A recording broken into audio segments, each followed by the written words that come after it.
Então, é o seguinte, a prof deixou ali para vocês assistirem. 8 minutos é um recorte do filme Amistade. O filme tem tem 2 horas e meia de duração, tá? É um clássico que mostra como era o dia a dia. A gente vai falar de África Atlântica, ou seja, do tráfico de escravos, países de onde vinha essa população para as Américas. Como que era feito esse tráfico de escravos? Como é que era a realidade dos navios que eram chamados de tumbeiros? O Amistade, ele mostra um pouquinho como era esse dia a dia. Então, na parte que eu mandei para vocês, que é 8 minutos, é a memória dele, as lembranças de como ele foi capturado, por que eles estão presos. É baseado numa história real, ou seja, a Amistade é uma embarcação espanhola, certo? E que sofreu com a resistência negra, ou seja, os africanos dominaram o barco espanhol, até porque as condições que eles vêm, como era o dia a dia deles, como eles eram capturados no continente africano, quem é que capturava? Outra tribo africana. Ou seja, havia um oferecimento por parte dos europeus às etnias, às tribos africanas, armamento, produtos que eles não tinham, o rum era muito trocado por rum, tá? Essa troca de escravos. Então, o que vai acontecer? Essas etnias, essas tribos vão se tornar mais fortes e vão capturar outras tribos que são rivais. Então, eles são acorrentados, literalmente são capturados de forma rudimentar, vocês viram ali, com pauladas, com redes, né? Aí são amarrados e levados para os navios. E essa viagem poderia demorar até 60 dias dentro dos navios. Então, eles vinham nos porões dos navios. Eles são vistos como uma mercadoria. E no filme do Amistade, nesse recorte, mostra bem essa realidade. Eles nos porões dos navios, todos amontoados, a alimentação, né? A exploração feita até por parte dos europeus, as mulheres negras, a morte deles, eles sendo lançados ao mar porque a embarcação estava muito pesada, eles carregavam 3 vezes mais do que o necessário, certo? O leilão e a venda. Eu acho que esse recorte do Amistade, ele é muito interessante porque ele mostra bem a realidade, como era desde a captura deles até a venda, até o leilão. Seguinte, a prof vai compartilhar a tela da prof aqui com vocês, com alguns slides, para a gente estar falando um pouquinho sobre isso, tá? Vamos lá. Deixa eu botar aqui do início.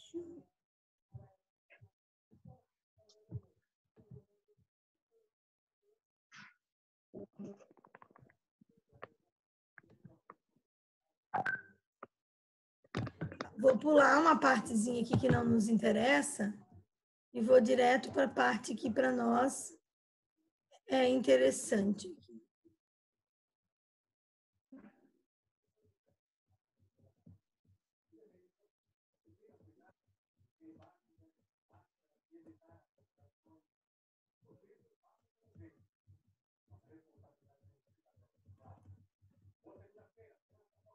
Aqui, tá? Muito bem. Chegamos aí à parte que nos cabe, tá? Seguinte, então, lá na apostila de vocês, tá?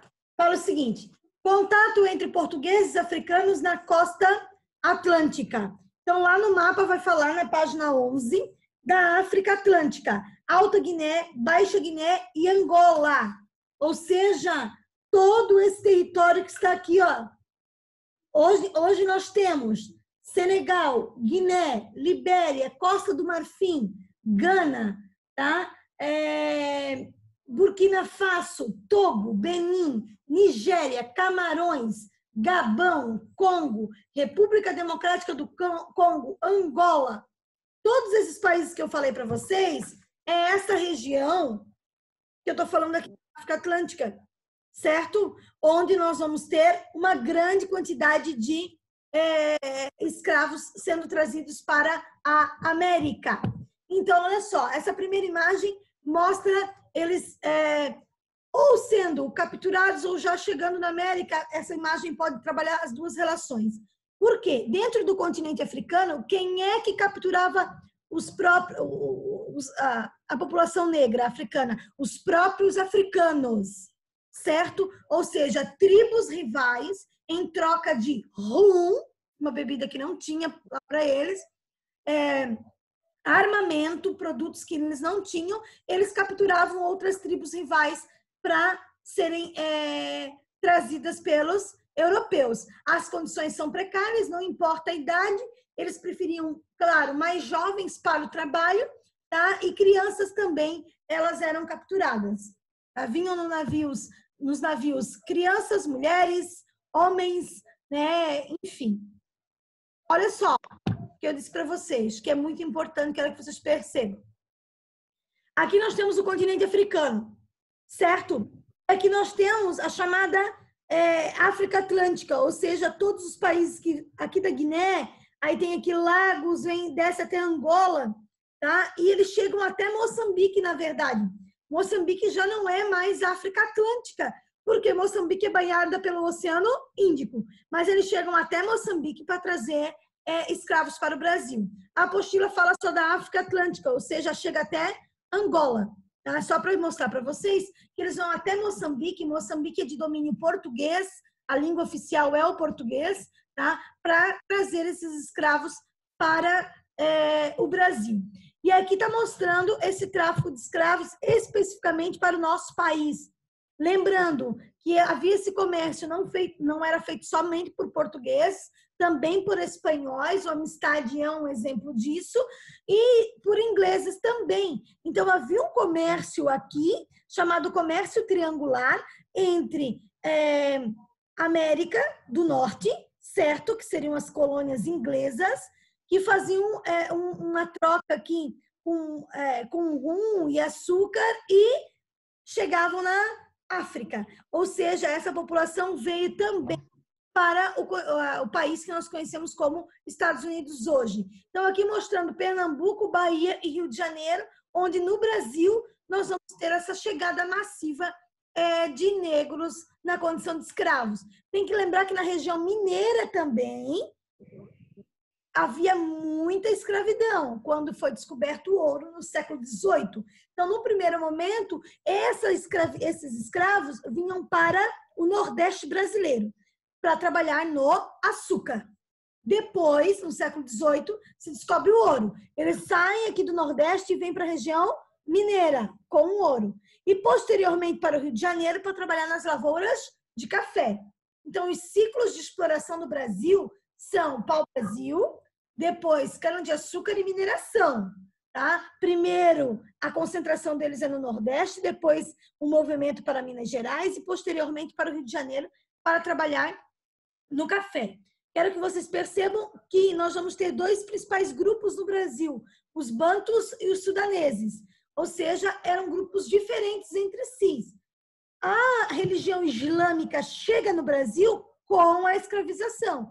Ou seja, a Península Arábica islamiza a África e automaticamente, quando essa população sai daqui e vem na condição de escravos para a América, ela traz a religião africana, a religião islâmica para o Brasil também. Olha só, gente, quero que percebam bem esse gráfico, prestem bastante atenção. Do século XVI ao século XIX, a quantidade de escravos trazidos só para o Brasil. Tá? No século XVI começa com 200 mil e olha só, chega a 1.600.000. Tá? Olha a quantidade de escravos trazidos para o nosso país até o século XIX. São 300 anos, são 3 séculos de exploração, de escravização no nosso país. Olha aqui, prestando atenção aqui, essa aqui são as embarcações, é o navio negreiro, ou chamados de tumbeiros. A carga vem aqui embaixo. A carga, quem é a carga? Aqui a carga é o escravo. Olha o espaço que ele tem. Esse aqui é um espaço médio por escravo dentro da embarcação. Tá? Então, é um espaço mínimo. Eles vêm amontoados, deitados um sobre o outro. Então, é mínimo espaço. Como eu disse para vocês, eles carregam 3 vezes mais do que o barco. Porque se eles não perdem o lucro, a ideia deles é lucrar com a mercadoria. Eles veem o negro, nesse sentido, como uma mercadoria. Olha, Prof. Fala, João. Não, quem é? Oi, sou eu. No vídeo lá que você passou, por que os brancos lá estavam jogando, tipo, eles no mar? Alguns. Porque é o seguinte, o que acontece? Quando eles estavam doentes e eles percebiam que eles não iam conseguir vender, porque ali o objetivo é o lucro, é vender. Então, se eles percebem, estão doentes, eu não vou ter lucro, jogo no mar, porque eu gasto menos com comida. O navio fica mais leve para navegar. Então, quem já está doente, quem não tem possibilidade de venda, ou que tem algum problema que eles não vão conseguir lucrar com aquela mercadoria, entre aspas, porque para eles é uma mercadoria, ou quando a embarcação ela está muito pesada, porque eles carregavam 3 vezes mais do que o barco comportava, eles lançavam ao mar. O barco mais leve, ou porque eles não teriam lucro com aqueles indivíduos que eles lançam ao mar. Esse é o objetivo deles. Então, é triste, é tenebroso pensar a relação que se tem entre indivíduos. Não há respeito algum. Eles são vistos exclusivamente como uma mercadoria. E como uma mercadoria, se ela não me serve, eu jogo fora. É triste, mas é uma realidade. Fala, Manu. Algum barco chegou a naufragar nesse tempo que eles transportavam? Possivelmente sim. Não se tem registros assim de naufrágios em livros, mas é provável que aconteceram inúmeros problemas, como foi o registro do Amistade. Ou seja, o Amistade foi uma história real que os negros tentaram dominar o barco espanhol. Ou seja, possivelmente isso aconteceu mais vezes, mas você não tem o registro. Houveram naufrágios, porque era comum o enfrentamento ao mar, né, em naufragar, ou com vários problemas, ou perder parte das suas mercadorias. Quem conseguia fazer esse comércio e voltar com uma embarcação repleta de escravos se tornava muito rico. Sabe aquele museu no Rio de Janeiro que pegou fogo? O Museu do Rio de Janeiro que pegou fogo era uma casa de Dom Pedro II, mas Dom Pedro II ganhou de presente de um comerciante de escravos. Gente, aquilo lá é um poder exorbitante. Tá? Então, não era de Dom Pedro II, não foi Dom Pedro II que mandou construir, ele ganhou de presente de um traficante de escravos. Eu acredito que ele ajudou o traficante de escravos com alguma lei e o cara presenteou ele.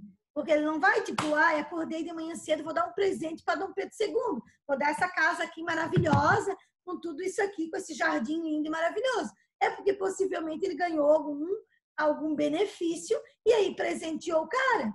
Então, o que eu quero dizer para vocês? Que o traficante de escravos, ele tinha muito dinheiro.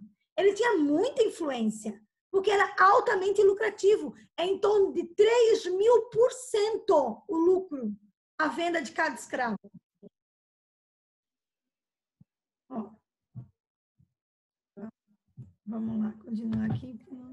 Bom, aqui a ideia do barco, né? Só para mostrar a planta do barco. Essa imagem é clássica, está na apostila de vocês também, que é uma imagem clássica, está na apostila de vocês também, lá na página 13, certo? O transporte de escravos. Aqui ainda é uma imagem, vamos dizer assim, branda, né? Tem a figura dos brancos aqui, a ideia de opressão, percebam, eles estão todos acorrentados, mas a embarcação vinha muito mais cheia, repleta do que está essa imagem. Às vezes ela chegava, né, quando chegava a portar a embarcação, aí tinha mais espaço.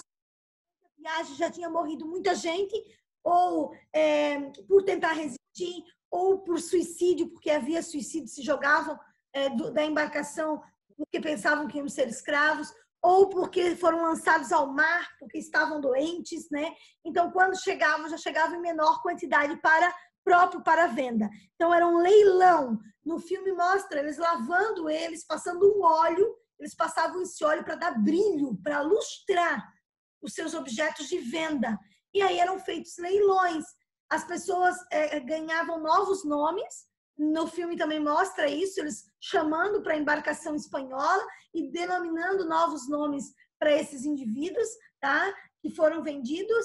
Não se respeitava nenhum tipo de família. Então, no leilão, se famílias inteiras fossem capturadas, o pai era vendido para um lugar, a mãe para outro, os filhos para outro lugar, dependendo do leilão.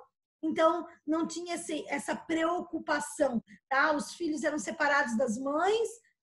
Imaginem, você é livre, que é a ideia lá dentro do continente africano. De repente, sou capturado, me vejo dentro de uma embarcação, acorrentado, como uma mercadoria, leiloado, e quando chega na América, trabalhando 12, 14, 16 horas por dia, e como uma mercadoria, apanhando, sendo chicoteado, sem direito a nada, né? Ou seja, eu sou uma mercadoria, então eles podem me açoitar com a forma que eles quiserem, eu não posso falar absolutamente nada, porque eu tenho um dono, eu pertenço a alguém. É igual a gente ter um automóvel hoje, ou a gente ter uma moto, ou a gente ter a nossa casa, que é um bem nosso, nós temos um documento que pertence. E o escravo também, ele tem um documento que pertence a alguém. Eu posso dar ele de presente. Olha que loucura! Os filhos dos fazendeiros ganhavam de presente um escravo da mesma idade. Olha que louco isso, tá? Ou seja, eles já ganhavam de presente um escravo que pertencia a ele. Aqui mostrando ele já esperando para o leilão. Cuba era um lugar estratégico para venda e esse leilão dos escravos, certo? Aqui mostrando também, né, a figura do homem branco, o trabalho deles, ou seja, eles são escravos, eles vão trabalhar no campo, vão trabalhar dentro da casa grande, tá? Aqui é a moenda, ou seja, no Brasil, uma das mãos de obras mais importantes foi para a cana-de-açúcar, porque os africanos já sabiam trabalhar com a cana-de-açúcar, então eles já entendiam disso, eles já plantavam esse cana-de-açúcar no continente africano, então eles já sabiam como é que funcionava, por isso foi uma mão de obra muito importante para o nosso país. Aqui recebendo o resto de comida, quando recebiam, né? Esses aqui estão mais arrumadinhos, que são escravos domésticos, né? Então havia uma diferença entre escravos domésticos e escravos do campo. Então, os escravos do campo trabalham muito mais que os escravos domésticos. As negras domésticas eram escolhidas pela beleza. Quanto mais bonitas, mais chances tinham de trabalhar dentro da casa do senhor do engenho. Mas elas sofriam inúmeros abusos, tá? Os filhos, que muitas vezes o dono da fazenda tinha filhos com as mucamas, com as mulheres negras, e eles eram a pele mais clara, eles eram vendidos por um valor mais caro. Ou seja, para ele não interessa se era filho dele ou se não era. Ele vendia e vendia por um valor mais alto ainda, porque já é uma mistura étnica. Então, como já é mulato, né, uma mistura já do branco com o negro, eles conseguiam um valor maior na venda do escravo. Tá? Aqui, gente, essa imagem, quero só que vocês percebam uma coisa. Eles estão carregando na cabeça aqui, são os excrementos da casa. Ou seja, tudo que está no pinico, enfim, eles levavam na cabeça ou no ombro, nesses tonéis de madeira, para jogar no rio. Certo? Aqui está mostrando, eles estão apoiando, mostrando aqui fila para água. E aqui, além disso, eu quero que vocês, o que caiu aqui, tá vendo? Aqui essa sujeira marrom, ou seja, cocô, eles colocavam tudo nesses tonéis de madeira, levavam na cabeça ou no ombro e levavam até os rios, onde eram despejados. Então, a questão da poluição, a questão da falta de higiene, tá? Porque hoje a gente tem essa ideia, na época não se tinha, né? Essa ideia aí de higiene. Gente, é tão doido isso que tem vestígios que a casa grande, que é onde morava o senhor do engenho, ou seja, o branco, tinha senzalas que ficavam embaixo. A casa era de 2 andares e a senzala fica embaixo.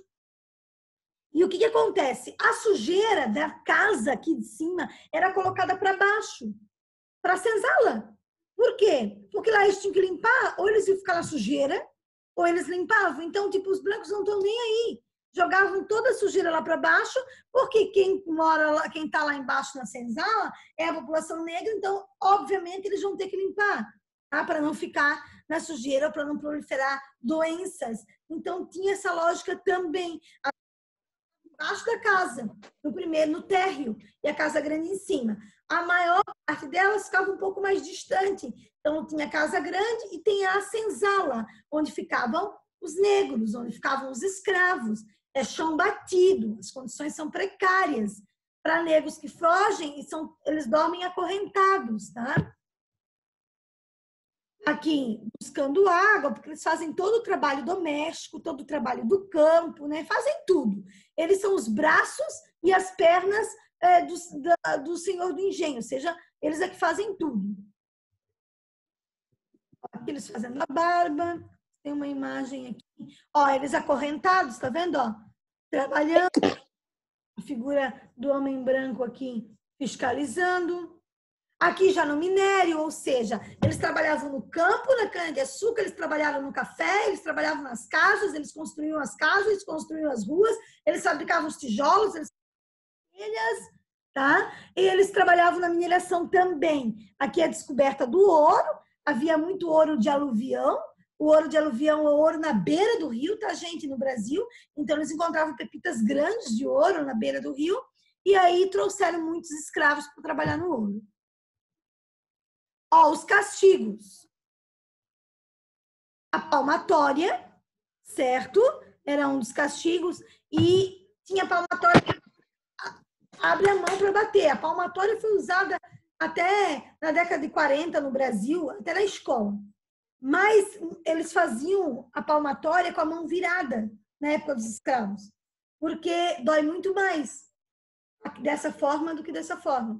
Tá? Então, haviam inúmeros castigos. Esse aqui era o mais brando. Tá? O pau de arara, tá vendo aqui? Às vezes a pessoa ficava pendurada,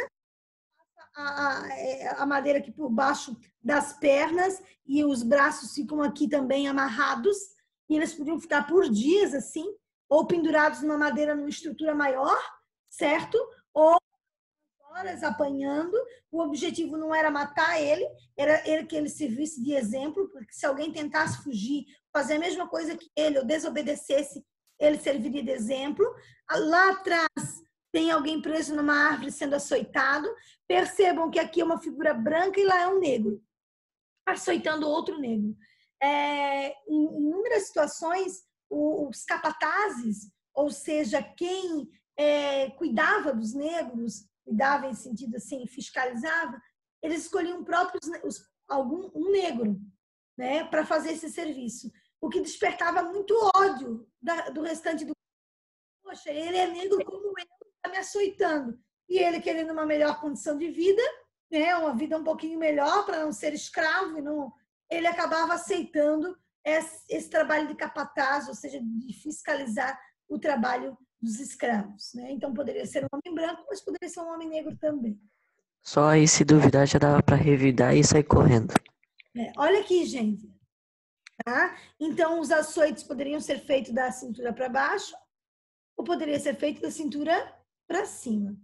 Tem chicote na Paixão de Cristo, naquele filme Paixão de Cristo, mostra que na ponta do chicote tem como se fosse um garfinho, né? Ou seja, de metal. Na hora que eu bato, vou açoitar, esse metal entra na carne e arranca um pedacinho. Então, aqui na ponta do chicote tinha, daí ficavam as marcas, os buracos, literalmente, tá? Aí eu coloco sal ali para doer mais ainda. Tinha situações que o escravo ficava ali dias, sem água, sem comida, tá? Amarrado para servir de exemplo. Depois chicoteado, 20 açoites, 30 açoites, 50 açoites, dependendo do crime que ele cometeu. Esse crime é tentar fugir, esse crime é desobedecer, esse crime é tentar ir para um quilombo, ou seja, com a ideia de ter uma vida melhor ou deixar de ser escravo, né? Ó, instrumentos. Esses daqui, que eu estou mostrando aqui, é para marcar os escravos, que nem cavalo, que nem animal. Esquenta, porque se fugir, eu sei de quem é. Porque se um negro fugia e ele era capturado e não tivesse a marca do fazendeiro, ele podia ser vendido novamente por quem o encontrou. Então, a ideia de marcar é a ideia que ele pertence a alguém. Então, eu não posso vendê-lo, porque ele já pertence a alguém, tá? E aí o dono pode ir lá requerer esse pertencimento, tá? Aqui é a palmatória. Isso aqui é a máscara, tá, gente? Isso aqui é tudo de ferro. Imagina o peso. Isso aqui é uma máscara, coloca aqui na boca, tá? Para não engolir pepita de ouro. Essa aqui, ó, é para colocar os braços ou as pernas, certo? E, então, havia de parede a parede esse aqui para colocar as pernas, para os negros não fugirem, ou prendia os braços. Aqui pode servir também de tortura, tá, gente? Se eu vou, tá vendo isso aqui em cima? Isso aqui vai apertando, tá? Aí, eu podia estar com esse objeto aqui e posso ir apertando. Vai apertando, apertando, apertando até esfacelar o osso, tá? Mas o objetivo maior não é a tortura, o objetivo maior é eles ficarem presos, tá? Esse aqui é no pescoço, de ferro, coloca aqui no pescoço. E atrás, gente, aqui atrás tem um sino. Para que se ele tentasse fugir, fazia barulho. E aí ele não alcançava e não conseguia fugir. Então, isso aqui é para negros fujões. E colocava no pescoço, colocava o sino atrás. Certo? Aqui para prender, né? Os braços e tudo mais. Mas só para a gente ter uma ideia de como era o dia a dia dessa população. Tá? Ó, de parede a parede, colocava as pernas aqui ou os braços para dormir, para não fugir durante a noite. Ó, aqui tá mostrando a imagem. Tá vendo? Em esteiras e estão presos para não... O objetivo é não fugir. Olha a máscara que eu falei para vocês, isso aqui é de ferro. Tá? Só para conseguir respirar, né? Ou por um castigo, ou porque tentou pegar pepitas de ouro, ou ficava, às vezes, por castigo, alguns dias com essa máscara. Aqui também é de ferro, tá, gente? Para não fugir. Certo? Porque daí é muito mais difícil fugir, porque tem um peso muito grande. Então, tem que trabalhar e tem que trabalhar dessa forma aqui, tá? Então, pessoal, para a gente ter ideia de como era o dia a dia dessa população.